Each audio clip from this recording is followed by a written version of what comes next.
What's up, storytellers? Welcome to the One Clear Story podcast. My name is Alex Street, and I'm here to help make storytelling simple for you and your business. Whatever situation you find yourself in which you think, man, I really believe that a story could help here. This is the podcast for you, because we are going to continually help you see storytelling not as something that is big and complicated and convoluted and confusing, but to feel like, oh, it's more simple, it's more clear than I ever thought it was. Hence the title, One Clear Story. Now this week, I want to be quick.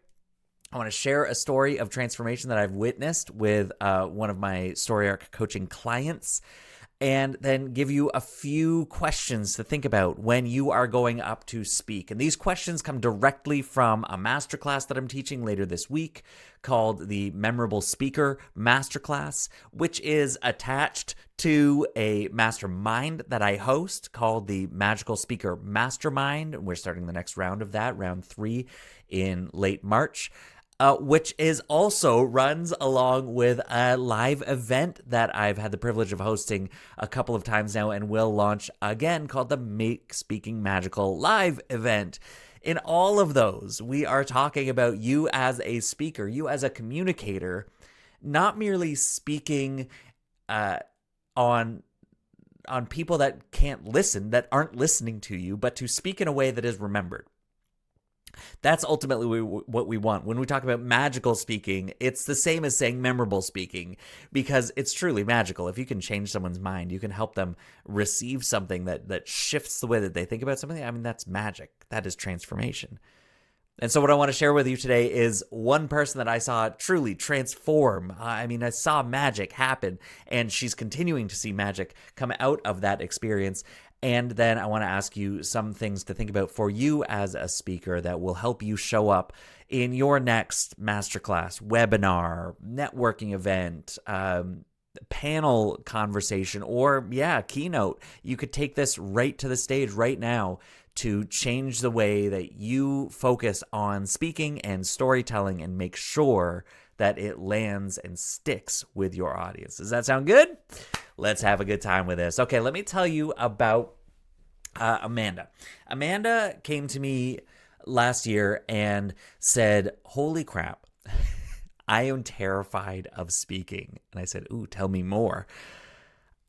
And she said specifically she was coming to me because, well, there was an opportunity in front of her. And isn't that the way? I mean, we can all sit here and say like, no, I'm terrified of speaking. But then an opportunity shows up and all of a sudden you have to face that fear. This is how a lot of us become speakers, not necessarily those of us that are like, put me on stage, but so many of us are sitting back saying, okay, well, if I have to, then I'll take the microphone. And many of us also see this as an incredible opportunity, which is where Amanda was. She was terrified to step up on this stage, but saw this as an incredible opportunity because it was her absolute ideal audience in front of her. So she said, please help me. And I was like, okay, all right, no worries. We can get this done.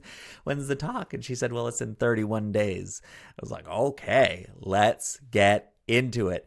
And so we worked through my signature story coaching program, which is designed to do just that, get you a keynote speech ready for the stage within just as short as 30 days.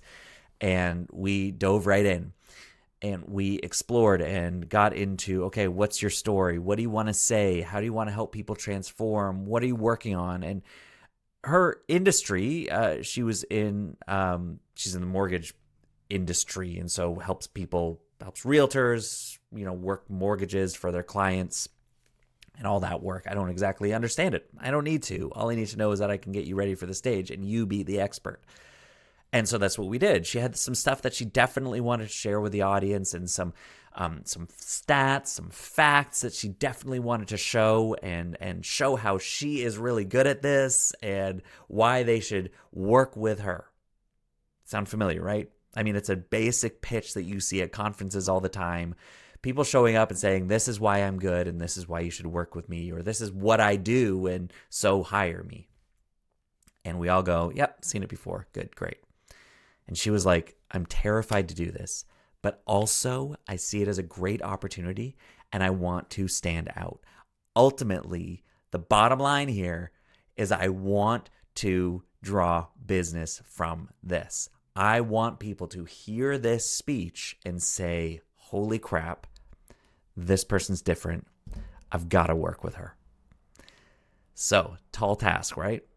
To take someone who is terrified to speak on the stage and then not only craft a message that is captivating and engaging, but also help her feel confident while sharing that message so that that's not a distraction. Well, I believe that a lot of our fear around speaking and this lack of confidence, very little of it actually has to do with you performing on the stage. That is a part of it for sure. Are you going to stumble over your words? Will you forget your points? That's a lot of the fear that lives in our brain. But mostly, it's around content. It's around preparation. It's around the structure of what you say. I have seen this, I have lived this, and I witness it in my clients that when you have a clear, simple structure to land on, it allows you to show up, and even if you stumble over your words, you can find your place again. So the structure is so important. I always say the structure allows for the spirit to move. And so while we sit here and we're like, I'm afraid to speak, or I want to be a good speaker, but also I just want to wing it, I feel more comfortable if I can just go with the flow on stage, I believe that structure allows you to go with that flow even more, like playing in a sandbox. You set up the box and then say, all right, have fun, go play, but stay within the box. And that's how I think that we show up as speakers. It's the most confident version of ourselves when we say, okay, here's my structure, now I'm going to go play.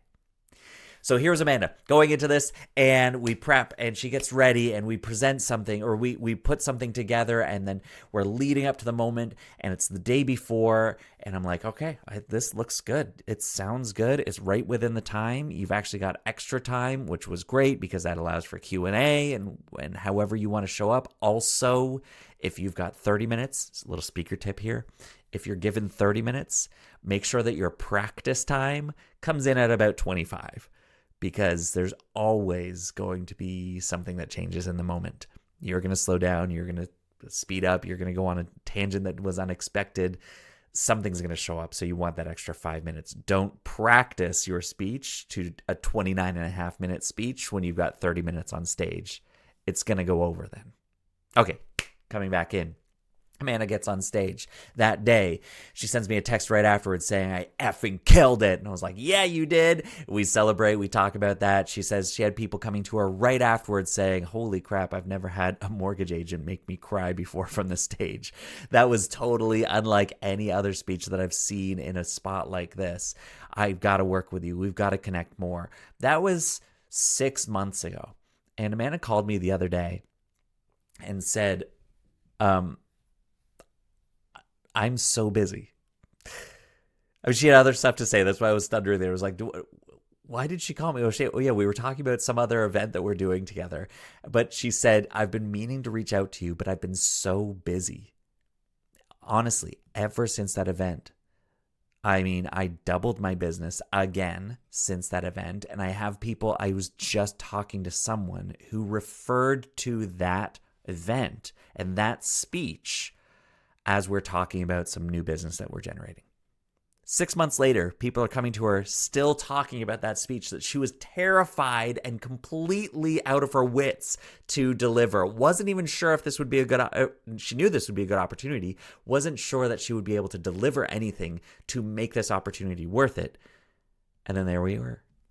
There she was, taking the mic, delivering the speech with absolute confidence because she had something to work with.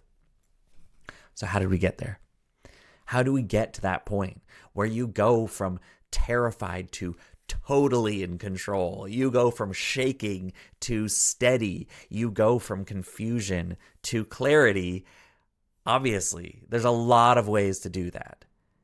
And I don't want to give you the tips right here. That's not what this podcast is about. But I do want to ask you some questions that will get you thinking, how can I implement this style into my speaking? All right, so here's some questions that focus on these 5 main things that engage audiences and trigger the brain, and there's so much more to talk about to that. If you're listening to this right away, you can sign up for my masterclass on February 19th. If you're a little late to that, well, then check out my mastermind. It launches March 25th. You can go to my website and find out about that. If you're late to that and you're listening to this past March 25th, so be it. There's lots of opportunities to work with me and to engage more in this content. But for now, here's 5 questions you can focus on right now to elevate your storytelling and your speaking. First, let's think about the story that you're telling. You get up there and you want to tell your life story. You want to talk about how you got into this business and why you do what you did today. Great. Does it connect? Does it connect with an audience? Is it sharing something with them? Is it just about you, or is it are you making sure to share something significant that your audience can say, oh, you're kidding, you too? This can be a place that you've been. This can be something that you like to do or eat or drink. This can be a goal that you have. Something to help them say very quickly, oh, yeah, me too. Does it captivate? Does it connect? Does it captivate? This is what One Clear Story is all about, captivating the audience and specifically talking about this one desire, this clear moment and a story of transformation. When you do that, the audience leans in and goes, oh, wow, what a story. Oh, I really knew where they were going and what they were up against. I really resonated with that moment. That drew me in. And oh my goodness, the transformation was so clear. They went from there to here. I love it. And I want to do that same thing. Does it captivate? Keep tuning in for more ways on understanding how to captivate your audience with One Clear Story. But let's talk about this other one. Does it give them something concrete? There's words and then there's visuals. 96% of people, nope. 63% of people, confusing my stats there, are visual learners. Like learn prominently or primarily through visual. So are we just talking? Or are we doing something to paint a visual? This can be actually showing a picture of something, or it can be just really describing something as a metaphor, or describing the picture of it, what the feel, what the smell was, all these things. Is it concrete? Can you make it concrete? Next one, is it credible? Are you making it credible? As in, does this satisfy the logical part of our brain where they go like, all right, well, prove it to me. And you go like, well, how about this person? How about this person? How about this person? Or how about this stat that really sparked me to change, or this stat that we're seeing? And people go, oh, wow, that's really impressive. Wow, that feels real. Yeah, I've been there, or I know that person, or I can understand that, or wow, what a stat. This is really about the proving it to them point. And so when you're telling your story, are you making it connect? Are you making it captivate? Are you making it concrete? Are you making it credible? And last one, are you making it a conversation? This is an invitation where people understand that it's not just about you, but if you were to ask a question right after that, would they be able to respond and say, give insight? Or do they feel like they can approach you afterwards? Because you've made it a conversation. It's not just about you, but you invite them in throughout the story. You've made it feel like you're asking a question. You're inviting them in, saying, have you ever experienced something like this? Well, for me, that was here. Make it a conversation. Invite them in. Make them speak. Share their voice. You want them to engage with you afterwards? Well, you do all these things, and they're never going to forget you. And they're going to lean forward and say, okay, I want more of this. Let's actually talk. All of this to say that when you show up the next time that you speak, there are 5 ways that you can make your storytelling magical. You can make your speaking memorable. And they all come back to these 5 questions. Does it connect? Does it captivate? Is it concrete? Is it credible? And are you making it a conversation? If you can implement any of those things into your next story, I guarantee that is going to elevate the game. And you too may find that you go from feeling shaky before you speak to being steadier than ever. Okay, I am having a blast with this podcast. I hope you're enjoying it as well. If there is something that is standing out to you and has helped transform you and your speaking, I would love to hear about that. So reach out to me at Street Says on Instagram, or just pop on over to my website. You can peek on everything that is going on there and reach out to me if you got any questions or comments, or you want to work with me in any way. As I said, there is a masterclass coming up this week, the Memorable Speaker Masterclass, and then we got a mastermind launching in March where we are helping speakers to practice speaking in the safest space on the internet. All right, we'll have lots more to say about that soon. But for now, go out there and tell a better story and be an amazing speaker, just like you are. Okay, we'll see you later. Bye.